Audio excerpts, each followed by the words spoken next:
जय हिंद।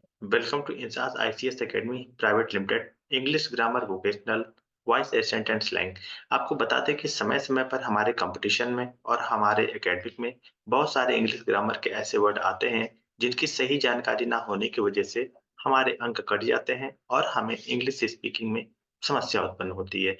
तो ऐसे कौन से वर्ड हैं जिनको हम सही तरह से यूज करें तो हमारी स्पीकिंग इंप्रूवमेंट हो और साथ साथ एग्जाम में भी अच्छे अंक प्राप्त हो जाए। तो आज की जो जानकारी दी जा रही है विशेष रूप से एडजेक्टिव ऑफ क्वांटिटी पर है। मतलब ऐसे मात्रात्मक विश्लेषण जो किसी संख्या के रूप में प्रयुक्त होते हैं या किसी मात्रा के रूप में इंग्लिश में प्रयोग किए जाते हैं। तो यहाँ पे जो पहली बात है वो इस चीज को लेकर के है कि जो हमारी मात्रात्मक जानकारी है उनके बारे में हमें सही चीजें पता होनी चाहिए। तो एडजेक्टिव ऑफ क्वांटिटी मतलब ऐसे विश्लेषण जो विशेष रूप से मात्रा को बताते हैं, मात्रा बताते हैं या फिर किसी संख्या पर आधारित होते हैं।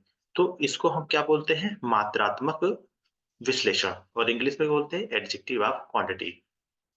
यहाँ पे क्या है? जैसे मच है, मोर है, लिटिल है और ये लेस है।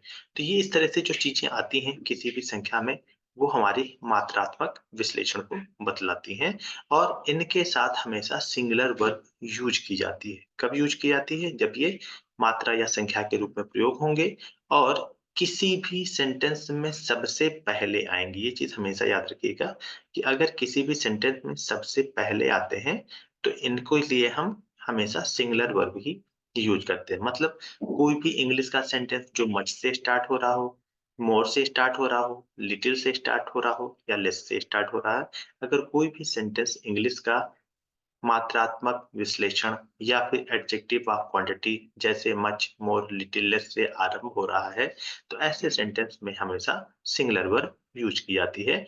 Adjective of quantity much, more, little, less when used as a subject.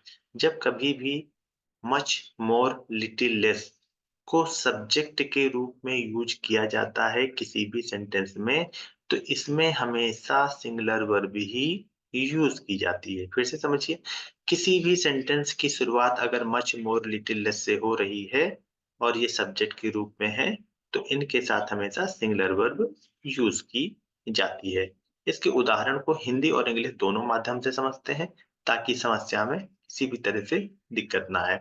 ठीक?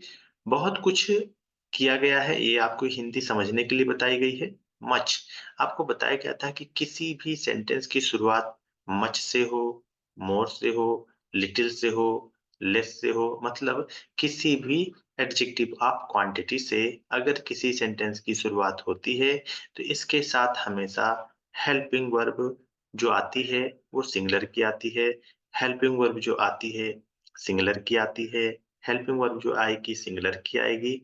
हेल्पिंग वर्ब जो यूज़ की जाएगी, सिंगुलर की जाती है। ठीक है? तो यहाँ पे देखिए, मच हैज़ बीन डन, बहुत कुछ किया गया है। More needs to be done, और भी बहुत कुछ करने की ज़रूरत है। लिटिल हैज़ बीन डन, बहुत कम किया गया है। And less than this was not done, इससे कम नहीं किया गया है। ये सेंटेंस लिखने के अपने-अपने तरीके हैं। आप किसी भी तरह से सेंटेंस को बना सकते हैं, किसी भी तरह से सेंटेंस को यूज़ कर सकते हैं। जानकारी सिर्फ़ इतनी होनी चाहिए कि एडजेक्टिव ऑफ क्वांटिटी से अगर किसी सेंटेंस की शुरुआत की जा रही है, तो उसके साथ हमेशा सिंगुलर वर्ब यूज़ की जाती है, कभी भी प्लूरल वर्ब यूज़ नहीं की जाएगी। तो यहाँ पे जो बातें थी, वे विशेष रूप से एडजेक्टिव ऑफ क्वांटिटी की थी और एडजेक्टिव ऑफ क्वांटिटी में आपका मच, मोर, लिटिल, लेस इस तरह से बहुत सारे शब्द आते हैं और इन्हीं से जब भी सेंटेंस बनाए जाएँगे, तो हमेशा सिंगुलर वर्ब इनके साथ यूज़ की जाएगी। तो आज के साथ ICS academy private limited English grammar, vocational, voice accent and slang में यहीं तक। मिलते हैं नेक्स्ट सेगमेंट में नए तथ्य और विश्लेषणों के साथ। तब तक के लिए INSAS ICS academy private limited की तरफ से जय हिंद, जय भारत।